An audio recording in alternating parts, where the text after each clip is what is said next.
everyone. So today's workout is going to be a core focused workout. We're going to do a really good variety of some different movements to target the abdominals, the obliques, and then hit some isometric movements as well to really challenge the core and the body stability.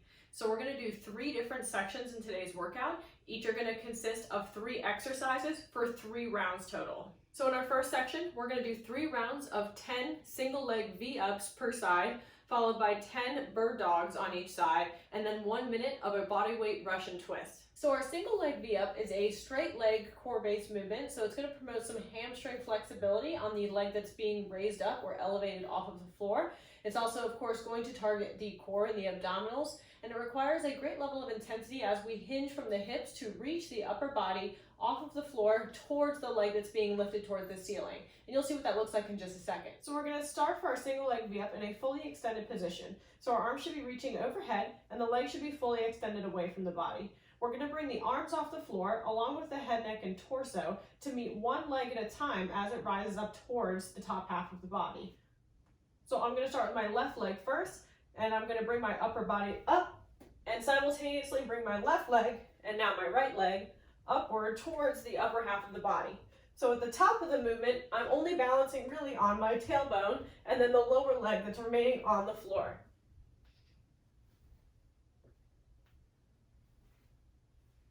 Now, as you can see in that movement, as you're keeping the leg that's being lifted straight, you're promoting flexibility through the back of the hamstring as well as through the calf. Now, that variation of the V-up is a little too intense for you because of the flexibility required or just because of the core strength required. You can modify or scale this movement to a single leg V-up with a bent knee, also known as a single leg knee tuck. So our starting position is going to be the same as for the full V-up, but as we bring the upper body off the floor, we're going to bring one knee in towards the chest and then lower the arms down alongside the knee. And this will still maintain an alternating fashion, just like our full version of our single leg V-up.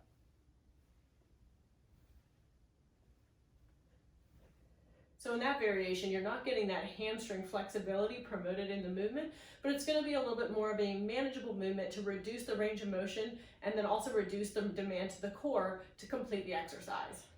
So after we've completed our single leg V-up for 10 on each side, we're going to move to our second exercise in the set, which is going to be our bird dog. And that's also going to alternate for 10 repetitions on each side. So in a bird dog, we're going to be in an all fours position. So that means our hands are going to be on the floor, aligned underneath the shoulders, and the knees should be aligned underneath the hips. You want to make sure your back is nice and flat, so your core should be engaged here, drawing your navel in towards your spine to support a nice flat back posture. So the bird dog takes a little bit of coordination as well as balance because we're going to be lifting the opposite arm and leg off of the floor at the same time. Therefore, we're only going to be balancing the rest of the body weight on one arm and one leg.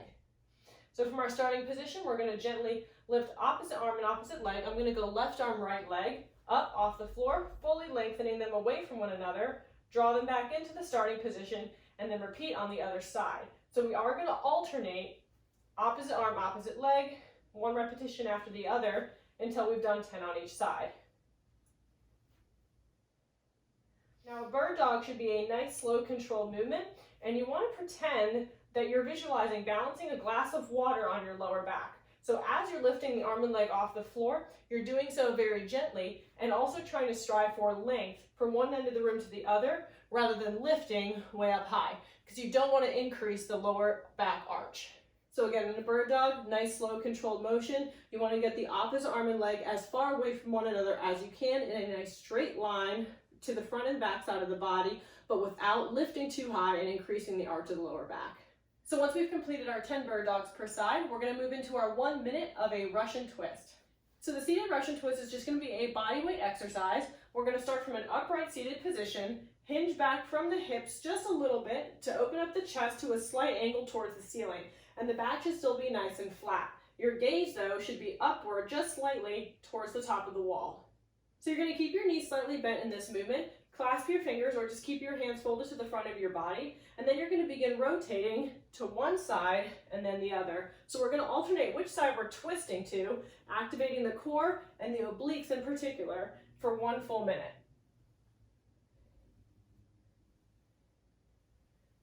Now to make this movement more challenging, you can lift your legs up off the floor and float them while you do the Russian twist. So that's going to incorporate a lot more balance with this movement.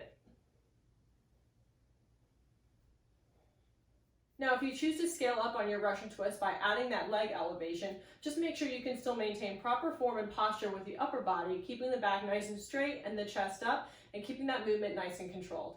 So those are our 3 movements for the first portion of the workout. Remember, you're going to do them for 3 total rounds before moving on to the next part. So our next section also consists of 3 rounds of 3 different exercises for the core, starting with side plank hip dips to work the external obliques. Then we're going to do some arm haulers for core and then low back strengthening. And then finally, we're going to do some bicycle crunches to target those internal obliques some more and also get the heart rate up a little bit. So in a side plank hip dip exercise, contrary to what we just did with the Russian twist, which targeted the internal obliques as we rotated across the body, the side plank hip dip is going to target the external obliques or work the waistline. So first we want to establish our side plank position. Now one method of doing this is to keep the bottom leg bent and the top leg extended, resting on the inside arch of the foot. Then you're going to rise up to your side plank position, resting on your forearm. Now the other way you can come up to a side plank would be the full scale version by stacking both feet directly on top of one another, resting on the outside arch of the lower foot. Now this is going to be your full side plank position as opposed to the bent knee version we just did, which is going to be a modified or scaled side plank. So for a side plank hip dip, once we come up to our side plank position, we're going to gently lower the inside hip towards the ground, just tap it barely to the floor, and then squeeze through the outer oblique on the lower portion of the body to raise up to the ceiling, and then repeat back down, squeeze through and lift up, back down, squeeze through and lift up, and repeat for 10 repetitions per side. So I'm going to show you some on this side in the modified or scaled version of the side plank, squeezing and lifting, using the outer obliques on both sides of the body, particularly through the underside of the body, to lift and squeeze up, and then drop down just until the hip taps the floor for 10 total reps. So next is going to be our arm hauler. So this exercise is going to be a prone facing exercise, which means we'll be facing down on the floor on our stomachs, and we're going to be focusing our concentration or our efforts on not only the core, but particularly the lower back. So for an arm hauler, our legs are going to be fully extended behind us, but they're going to remain down on the ground throughout the exercise. Our arms should start at our sides with the elbows bent right alongside the rib cage. We want to keep the head and neck in a neutral position, aiming down towards the floor, and our chest is lifted just slightly up off of the floor at the start of the movement. So at the start of the movement, we're going to reach forward and around the body, and as we reach around the body, we want to extend through the lower back to lift the chest up off of the floor a few more inches.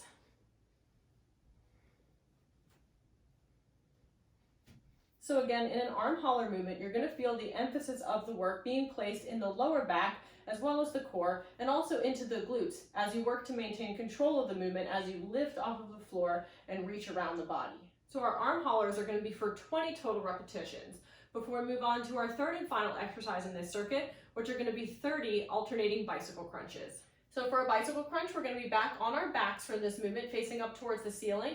And again, we're going to be targeting those internal obliques, incorporating some cross-body rotation, similar to what we did with the seated Russian twist earlier. So for the bicycle crunch, we're going to bring the legs up to a 90-degree angle so that the knees are stacked over the hips and the feet should be relatively in line with the knees.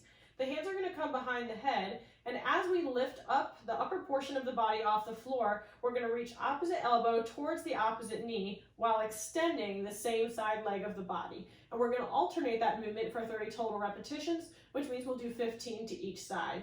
So we're going to reach up and across and alternate. Make sure you keep the abs nice and tight and continue your breathing as you alternate these repetitions. So remember, you've got 3 rounds of those 10 side plank hip dips to each side, the 20 arm haulers, and the 30 alternating bicycle crunches. Once you've done that, you can move on to the third and final section of the workout. So in our third section of today's workout, we're going to do 3 more rounds of 3 exercises. Now these 3 exercises are all going to be isometric exercises, which means we're just going to hold the movement nice and still to really focus on body control, stabilizing the core, and maintaining our balance. So our 3 movements in this portion of the workout are going to be a forearm plank for 1 minute, followed by a 45-second side plank on each side, and then finally a 30-second reverse plank. So starting with our forearm plank, we're going to bring elbows down to the ground so that the elbows are aligned underneath the shoulders, and then we're going to bring both feet off the ground to align at hips width apart and make sure the body is nice and straight, and then we're going to hold that position for a full minute. Make sure you remember to breathe during the course of your plank and keep your body nice and still. Now, if you're new to planks, or if you have low back issues, or just find planks particularly challenging, you can scale or modify a plank by doing it on an elevated surface. So you would bring your forearms to maybe the edge of a chair or couch or your bed and perform the plank in that manner. Now, the other option, if you want to try to challenge yourself to continue doing planks on the floor, you can always break up your plank so that way you're not doing a continuous minute, but rather segmenting your plank into smaller increments of time. So after we've done our minute forearm plank, we're going to move on to our 45-second side planks on each side. So again, your two options for your side plank are to stack your feet and come off the floor and hold that position for the 45 seconds. And remember, you're going to hold it nice and still so that this hip and this elbow should face up toward the ceiling directly, keeping the chest open and squeezing through that inner oblique on the bottom half of the body. Now, your other side plank option is the bottom leg being bent, top leg being fully extended, rising up, propping on that forearm, and again, the hip and the elbow should remain at an upward trajectory toward the ceiling, keeping the chest open, and again, squeezing through that oblique on the inner portion of the body toward the floor. So last but not least, we have our reverse plank. So this is a challenging variation of a plank, not only because we have to support our body weight on our wrists and heels while keeping our body in a nice straight position, but also because we're going to feel a nice stretch through the front of the chest and the shoulders, which can be uncomfortable for some if they're a little bit less flexible. So to rise up in our reverse plank position, we're going to squeeze through the glutes to bridge the hips upward, make sure the body is nice and straight, hips toward the ceiling. And again, you want to make sure you don't bring your neck out of a neutral position. So just keep your gaze upward towards the ceiling rather than letting your head fall back or driving your chin down toward your chest. And we're going to hold this position nice and still for 30 seconds. Now, if you have a hard time supporting all of your body weight on your wrists in particular in the reverse plank position, you can do what we did with the forearm plank and pursue doing it on an elevated surface. So plant your hands on the edge of your couch or your bed and do the plank that way. So again, you've got 3 rounds to do of those 3 isometric movements with our minute forearm plank, our 45-second side planks per side, and the 30-second reverse plank. So all in all, in today's workout, you have 3 sections of some really different and very valuable core exercises to work different areas of the core and the lower back structure. Remember that core stability and core strength are very important components of fitness because all our other movements stem from the core or the trunk of the body. So without a stable foundation or a stable surface, other parts of our fitness will begin to suffer. So it's really important to practice these movements and try to execute them as well as possible in the workout. So don't strive for speed or intensity here as much. Really focus on your technique and make sure you're doing these movements to the best of your ability.